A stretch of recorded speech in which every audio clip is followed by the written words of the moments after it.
learn about God can do anything. God can. ఈ రోజు మన వాక్య ధ్యానం ఏమనగా దేవుడు ఏదైనా చేయగల సామర్థ్యం కలిగిన వాడు. Quickly write it down. The first one, God can save the unsavable.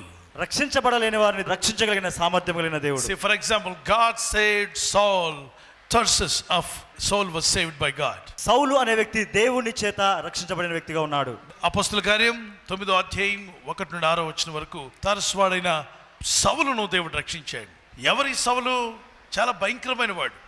ఇతను రక్షించబడతాడని ఎవరు ఊహించలా, తాను కూడా ఊహించలా రక్షించబడతాడని. రక్షించబడలేని వాడిని కూడా రక్షించగలడు దేవుడు. అపోస్తల కార్యం మనం చదువుతున్నాం 9వ అధ్యాయం. సౌలు ఇంకను ప్రభు యొక్క శిష్యులను బెదిరించుటయును హత్య చేయుటయును ఏం చేస్తున్నాడట? ప్రభు యొక్క శిష్యులను ఏం చేస్తున్నాడు? బెదిరిస్తున్నాడు. ఎవరైనా మనల్ని బెదిరిస్తున్నారా? అయితే బాగా ఆలకించండి. బెదిరించిన వాడి సంగతి ఏమైందో చూద్దాం. ఇతను బెదిరిస్తున్నాడు. దేవుని ప్రజలను బెదిరించడం ఇతను అలవర్చుకున్నాడు. అధికారం ఉంది ఇతని చేతిలో. కాబట్టి ప్రభు యొక్క శిష్యులను, మందు శిష్యులను కాదు. చాలా మంది మందుబాబులు ఉన్నారు, వారు మందుకు శిష్యులు, మత్తుకు శిష్యులు అయ్యారు. మరికొందరు డ్రగ్స్కు శిష్యులు, మరికొందరు అన్యాయానికి శిష్యులు, ఎప్పుడు అన్యాయం చేస్తూనే ఉంటారు. మరికొంతమంది లంచానికి శిష్యులు, అంటే ఎప్పుడు ఇక లంచం లేకుండా బతకలేరు. వారి గురువు ఎవరంటే లంచమే. మరికొంతమంది అన్యాయానికి, మరికొంతమంది అధర్మానికి, మరికొంతమంది బలాత్కారానికి శిష్యులు అయిపోయారు. మరి ఇక్కడ అలాంటి వారిని ఎవరిని ఆపకుండా భక్తిగా, ప్రేమతో అందరికి ప్రేమను పంచేవారు, క్షమాపణ పంచేవారు, మేలు చేసేవారు. ఇలాంటి వారిని బెదిరిస్తున్నాడట. నువ్వు బెదిరించాలనుకుంటే చెడ్డవారిని బెదిరించాలి, చెడు చేయకుండా. కానీ మంచి చేసేవాడిని బెదిరిస్తే మంచి ఆగిపోద్ది, మేలు చేసేవాడిని బెదిరిస్తే మేలు ఆగిపోద్ది. నీకు సాయం చేసేవాడిని బెదిరిస్తే వచ్చే సహాయం రాకుండా పోద్ది. ఇక్కడ చూడండి, ఎవరిని బెదిరించాడు ఈ సౌలు? ప్రభు యొక్క శిష్యులను బెదిరించుటను హత్య చేయడం. బెదిరించి ఊరుకోలా, హత్యల దాకా వెళ్ళాడు. తనకు ప్రాణాధారమైనట్టు ప్రధాన యాజకుని యొద్దకు వెళ్ళి, ఈ మార్గమందున్న పురుషులనైనను స్త్రీలనైనను కనుగొనిన ఎడల వారిని బంధించి. వారిని ఏం చేస్తాడంట? బంధించాలని కోరిక. చెడ్డవాళ్ళని బంధించాలని కోరిక కాదు, మంచి వారిని బంధించాలనే దుష్ట కోరిక వచ్చింది. మేలు చేసే వారిని బంధించాలన్న దురాలోచన కలిగింది. ఇది ఇతని వల్ల కలిగింది కదా, ఇతనిలో ప్రవేశించిన ఆత్మ వల్ల కలిగింది. దురాత్మలు, దైవాత్మలు, చీకటి శక్తులు చాలా సంచరిస్తున్నాయి, కంటికి కనబడవు. అవి కొందరు మనుషులు ఆసరగా చేసుకుని అవి పనిచేస్తూ ఉంటాయి. తర్వాత యెరూషలేమునకు తీసుకుని వచ్చుటకు దమస్కులోని సమాజముల వారికి పత్రికలు ఇమ్మని అడిగెను. అతడు ప్రయాణం చేయొచ్చు దమస్కు దగ్గరకు వచ్చినప్పుడు, దమస్క్ అనే ప్రాంతానికి వచ్చినప్పుడు అకస్మాత్తుగా ఆకాశము నుండి ఒక వెలుగు అతని చుట్టూ ప్రకాశించెను. అకస్మాత్తుగా ఆకాశం నుండి ఒక వెలుగు అతని చుట్టూ ప్రకాశించెను. ఈ వెలుగు ఎంత భయంకరంగా తగిలిందంటే చూడండి, వర్షాకాలంలో ఉరుములు, మెరుపులు చూస్తూ ఉంటాం. అటువంటి పెద్ద మెరుపు లాంటి వెలుగు అతను ముఖానికి తగలగానే కళ్ళు కనపడకుండా కింద వచ్చి పడ్డాడు. గుర్రం మీద సవారు చేస్తున్నాడు. ఇతని వెనక చాలామంది బయలుదేరి వెళ్తున్నారు. ఇతని బృందం అంతా గుర్రాల మీద వెళ్తున్నారు. సడన్గా భయంకరమైన వెలుగు అతని ముఖానికి తగలగా గుర్రం మీద నుండి గుర్రమే కేకలు వేసింది. దాంతోపాటు ఇతను కింద ఇరుచుకొని పడ్డాడు. నేల మీద పడిన సౌలుకు ఒక శబ్దం వినపడింది, ఓ సౌలా సౌలా, ఎందుకు హింసిస్తున్నావు? అప్పుడు ఈ సౌలుకి ఆశ్చర్యం వేసింది, భయం వేసింది. ఎవరైనా నేను ఈయనెప్పుడు హింసించాను? ఈయన పైనుండి కొట్టాడేంటి నన్ను? ఈయన కొట్టిన దెబ్బకు నా గుర్రానికి నాకు మతిపోయింది. ఈ వెలుగుతో కొట్టిన వెంటనే గుర్రం మీద నుండి కింద పడ్డాను. మళ్ళా ఈయన అంటున్నాడు, సౌలా సౌలా, నన్ను ఎలా హింసించుచున్నావని. అప్పుడు ఇతను అడిగాడు, నువ్వెవరు? నేనెందుకు హింసించాను? నిన్ను నేనెప్పుడు హింసించాను అని అంటున్నాడు. చదవండి ఆ మాట. నీవెవడవని అతడు అడుగగా, అందుకు అతడు ఏమన్నాడంటే, ప్రభువా నువ్వు ఎవడవని? ఎవరవయ్యా నువ్వు? నేను నిన్నెప్పుడు హింసించాను? నేను క్రీస్తు నమ్ముకున్న వాడిని హింసించాను, కానీ నిన్నెప్పుడు హింసించాను? నువ్వు అసలు ఎవరు? ప్రభువా నీవెవడవని అతను అడగగా, ఆయన అంటే ప్రభు, నేను నీవు హింసించుచున్న యేసుని, నువ్వు హింసిస్తున్నావే ఆ యేసుని. ప్రభు నేనెప్పుడు నిన్ను హింసించాను? నువ్వెప్పుడు నాకు కనబడ్డావు? నా శిష్యుల్ని హింసిస్తే నన్ను హింసించినట్టే, నన్ను నమ్మిన వారిని హింసిస్తే నన్ను హింసించినట్టే, నా భక్తులను హింసిస్తే నన్ను హింసించినట్టే. ప్రభువుని హింసించి తప్పించుకున్నవాడు ఎవ్వరూ లేరు. భూమి మీద మానవ బ్రతుకు 100 సంవత్సరాలు 10 గంటల లాంటివి దేవుని దృష్టిలో. 10 గంటల బ్రతుకే వారిని చంపి, వీరిని చంపి, అన్యాయాలు చేసి, మోసం చేసి, కామక్రోధ వదవత్సలతో మండిపడుతున్న ప్రతి ఒక్కడిని దేవుడు లెక్క తీస్తాడు. అందరినీ లైన్లో నిలబెడతాడు. ఆత్మ గజగజ వణిగిపోద్ది. మనుషుడు చనిపోగానే అంత అయిపోయింది అనుకుంటాడు. నో, మనిషి చనిపోవడం జీవితం ప్రారంభం అవుతుంది. మానవ జీవితం అసలు జీవితం ప్రారంభం ఎప్పుడో తెలుసా? చావు తర్వాతే. చావుకు ముందు తల్లి గర్భంలో ఎలా ఉన్నావో ఈ భూగర్భంలో అలాగే ఉన్నావు. తల్లి గర్భంలో 9 మాసాలు అనుకున్నావు అదే అసలు జీవితం అని, అనుకుంటారు అదే అసలు జీవితం అని. తర్వాత ప్రసవించిన తర్వాత వస్తుంది, అరే కొత్త లోకం వచ్చిందే, ఇదేం లోకం అనుకుంటావు. ఈ లోకంలో సచ్చాక మరొక లోకం కనబడుతుంది, అరే ఇదేం లోకం అనుకుంటావు. ఆ లోకంలో దేవదూతలు దేవుడు ఉంటాడు. అక్కడ చనిపోయిన ప్రతి ఆత్మ లెక్క అప్పగించాలి. జీవితం అనేది చాలా విలువైంది. దేవునికి ఇచ్చిన జీవితాన్ని సరిగా నువ్వు కాపాడుకోవాలి. గాడ్ కెన్ సేవ్ అన్సేవబుల్ అంటే ఈ వ్యక్తిని ప్రభు గద్దించాడు. He was unsavable but God saved him. ఇటువంటి నరహంతకుణ్ణి రక్షించకూడదు, ఇతను రక్షించబడడు అనుకున్నారు, కానీ ఇతను రక్షించి ఇతనితో సేవ చేయించాడు దేవుడు. సేవ చేసే వాళ్ళని అడ్డుకుంటాను ఆపేస్తాను సేవ అన్నటువంటి ఇతన్నే పట్టుకొని రా ఎవరిని ఆపుతో ఆపుదు కానీ రమ్మని దేవుడు అతనితోనే మాట్లాడి నువ్వు చేయి నా సేవ, వాళ్ళని ఆపేవగా నువ్వు చేయి సేవ, నువ్వు చేయి నీతో చేయిస్తాను రా అని చెప్పి ఇతను సచ్చేదాకా సేవ చేయించాడు మన దేవుడు. నరహంతకుడుగా బయలుదేరిన వ్యక్తిని దేవుడు మార్చివేసి నీవు నా పిల్లలను సేవ చేయకుండా ఆపుతావా, ఆహా నువ్వు ప్రార్థనలు ఆపుతావా, ఓహో అంత వీరుడు ఏంటి నువ్వు, అయితే ఇట్రా అని చెప్పి ఒక్కసారిగా వెలుగుతో కొట్టగా తలదిరి కింద పడ్డాడు. ప్రభువా ఎవరు అయ్యా నువ్వు అంటే, సౌలా సౌలా నన్నేలా హింసిస్తున్నావు అంటే, ప్రభువా నీవెవరు, నేనెప్పుడు హింసించానంటే, నా శిష్యుల్ని హింసించుట నన్ను హింసించినట్టే, నా ప్రజలను హింసించుట నన్ను హింసించినట్టే. ప్రభువా నీవెవడవని అడుగగా ఆయన, నేను నీవు హింసించుచున్న యేసును, లేచి పట్టణంలోనికి వెళ్ళుము, అక్కడ నీవు ఏమి చేయవలనో అది నీకు తెలుపబడునని చెప్పాను. అక్కడికి వెళ్ళు, ఏం చేయాలో నేను చెప్తాను అని చెప్పి కళ్ళు కనపడకుండా చేశాడు దేవుడు. కళ్ళు కనపడితే మళ్ళీ ఇంకెక్కడికి వెళ్తాడు, కళ్ళు కనపడితే ఇంకెక్కడికి వెళ్తాడు. కాబట్టి నీ ఎదుటిగా ఒక పట్టణం ఉంది, అక్కడికి వెళ్ళు. మరి ఏం చేయమంటావు తర్వాత చెప్తాను బుజ్జే, బంగారం నువ్వు అక్కడికి వెళ్ళాక చెప్తాను. నువ్వు చేసిందంతా చేసావుగా, ఇప్పుడు నా పిల్లలందరినీ ఇబ్బంది పెట్టావు, బెదిరించావుగా, ఇప్పుడు నేను నీకేం చెప్పాలో లెసన్ నేర్పిస్తాను, ఇల్లమ్మ అక్కడికి వెళ్ళు అని అంటే లేచి నిలబడి తడుముకుంటున్నాడట, కళ్ళు కనబట్టేలా. చదవండి ఆ మాట. సౌలు నేల మీద నుండి లేచి కన్నులు తెరిచినను ఏమీ చూడలేకపోయాను. సౌలు నేల మీద నుండి లేచి కన్నులు తెరిచినను, కన్నులు తెరిచినను. ఇప్పుడు ఈయన ఎవరిని చంపుతాడు చెప్పండి, ఎవరిని పట్టుకెళ్తాడు చెప్పండి? కళ్ళు పోయాయి. దేవునికి కోపం వస్తే కళ్ళు కనబడకుండా పోతాయి. సౌలు నేల మీద పడి లేచి కన్నులు తెరిచినను ఏమీ చూడలేకపోయాను కనుక వారు అతని చేయి పట్టుకొని దమస్కులోనికి నడిపించిరి. అతడు 3 దినములు చూపు లేక అన్నపానములు ఏమీ పుచ్చుకొనకుండా 3 రోజులు ఏంటి ఉపవాసం, మామూలు ఫాస్టింగ్ కాదు. మామూలు ఫాస్టింగ్ అయితే నీళ్లు తాగొచ్చు, ఇది నీళ్లు కూడా తాగకుండా ఫాస్టింగ్. ఎందుకంటే ఈయనకి అర్థం కావట్లేదు, షాక్లో ఉన్నాడు. తినను బ్రదర్ అంటే నేను తిన్నాను, కళ్ళు పోయాయి నాకు. ఈ షాక్లో ఆ వెలుగెవరు, ఆయన నన్ను తాకడం ఏంటి, నేను గుర్రం మీద పడిపోవడం ఏంటి, సౌలా సౌలా నన్ను ఎలా హింసిస్తున్నామని ఆయన అడగడం ఏంటి, అరే ఎంత పొరపాటు చేశాను, ఎంత తప్పు చేశాను, క్రైస్తవులకు విరోధంగా నేను పనిచేశానే, మేలు చేసేవారికి కీడు చేశానే, మంచి చేసేవారికి చెడు చేశానే, ఇంత దరిద్రపు పని నేను ఎందుకు చేశానని ఇది ఆలోచించుకోవడానికి సరిపోయింది. 3 రోజులు అన్నం తినబుద్ధి కాల, నీరు తాగల, అన్నపానం లేక పడి ఉన్నాడు. అప్పుడు ఏం జరిగింది చదువుదాం. దమస్కులో అననీయ అనే ఒక శిష్యుడు ఉండేను. ఈయన ఒక దేవుని శిష్యుడు. ప్రభు దర్శనమందు అననీయ అని అతన్ని పిలువగా, దేవుడు భలే పిలుస్తున్నాడే, యేసయ్య మనల్ని పిలిచే దేవుడు. ఒక దగ్గర ఏమో సమూయేలు అని పిలిచాడు, ఇక్కడికి వచ్చి ఏమని పిలిచాడు అంటే మన పేర్లు యేసయ్యకి తెలుసా? తెలుసు, మన పేర్లు తెలుసు. అననీయ అని పిలిచాడు. పిలిచినప్పుడు ఇతను దర్శనంలో అంటున్నాడు, దమస్కులో అననీయ అని ఒక శిష్యుడు ఉండెను. ప్రభు దర్శనమందు అననీయ అని అతని పిలువగా అతడు, ప్రభువా ఇదిగో నేనున్నానెను. భలే భాష, మంచి భాష. ఏం కావాలి ప్రభా అంటారు ఈ రోజుల్లో అయితే. అననీయ ఏంటి అంటారు, కానీ ఏమన్నాడు చూడండి, ప్రభువా ఇదిగో నేనున్నాను. అందుకు ప్రభు, నీవు లేచి తిన్నన తనబడిన వీధికి వెళ్ళు. వంకర టింకర వీధి కాదు, ఏ వీధి? రక్షణ కావాలంటే ఏ వీధిలోకి రావాలి? అంతవరకు సౌలు వంకర టింకర వీధిలో తిరిగాడు. ఇప్పుడు రక్షణ పొందే ముందు ఏ వీధికి వచ్చాడు? తిన్నని వీధికి, సరైన స్ట్రైట్ వీధిలోకి వచ్చాడు. తిన్నని తనబడిన వీధికి వెళ్ళు. మన వీధి పేరు కూడా చెప్తున్నాడు దేవుడు. యూదా అని వాని ఇంట తార్సువాడైన సౌలు అని వాని కొరకు విచారించు. అక్కడికి వెళ్ళి ఒక అతను ఉన్నాడు సౌలని, అతను తార్సువాడు, ఇక్కడ ఉన్నాడా అని చెప్పి అడుగు. అది ఎవరింట్లో ఉన్నాడంటే యూదా వాని ఇంట్లో ఉన్నాడు. అతని పేరు సౌలు. ఇదిగో అతడు ప్రార్థన చేయుచున్నాడు. అతను ఏం చేస్తున్నాడు? ఇక్కడ ఈ ఊర్లో ఉన్న అననీయకి దేవుడు చెప్తున్నాడు ఆ ఊర్లో ఏం జరుగుతుందో.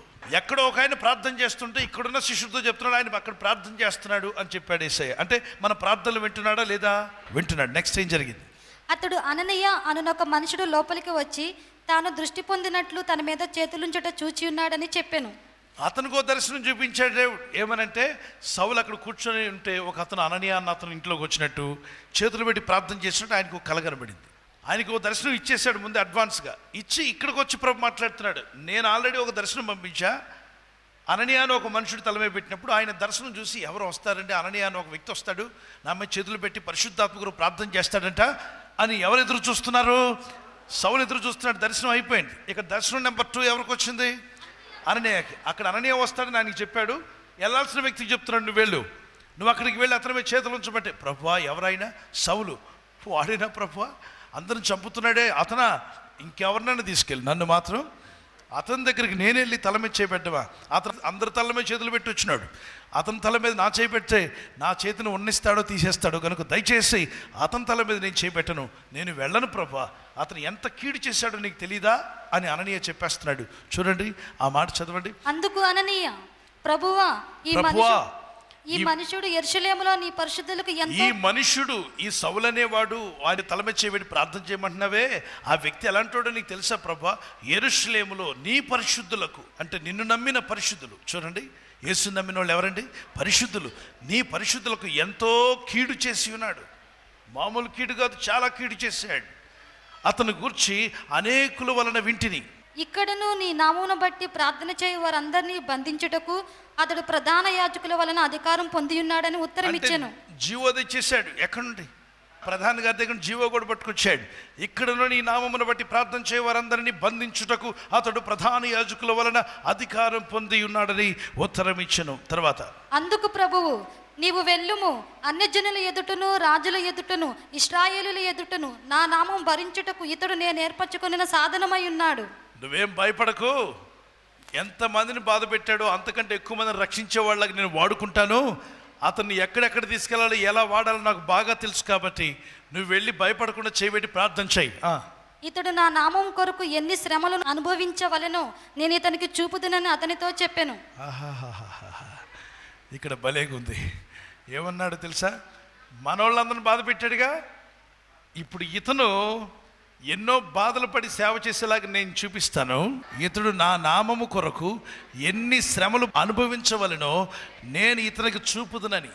అననీయ వెళ్ళి ఆ ఇంట ప్రవేశించి అతని మీద చేతులుంచి సౌలా సహోదరుడా నీవు వచ్చిన మార్గములో నీకు కనపడిన ప్రభువైన యేసు నీవు దృష్టి పొంది పరిశుద్ధాత్మతో నింపబడుటకు నన్ను పంపియున్నాడని చెప్పాను. నన్ను పంపినాడని చెప్పి చేతులుంచి ప్రార్థన చేస్తూ సౌలా సహోదరుడా దృష్టి పొందు, పరిశుద్ధాత్మతో నింపబడమని చెప్పాడట. ఆ తర్వాత నుండి బాప్టిజం పొంది గొప్ప సేవ చేశాడు.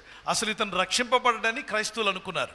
ఇతనికి రక్షణ రానే రాదు, ఇతను రక్షించబడే రకం కాదనుకున్నారు. కానీ రక్షింపబడని నరహంతకుణ్ణి, కఠిన హృదయుణ్ణి యేసయ్య అద్భుతంగా రక్షించాడు. నా దేవుడు రక్షించగలడు. God can save unsavable. 1 Corinthians chapter 6, 9-11. God can save unsavable.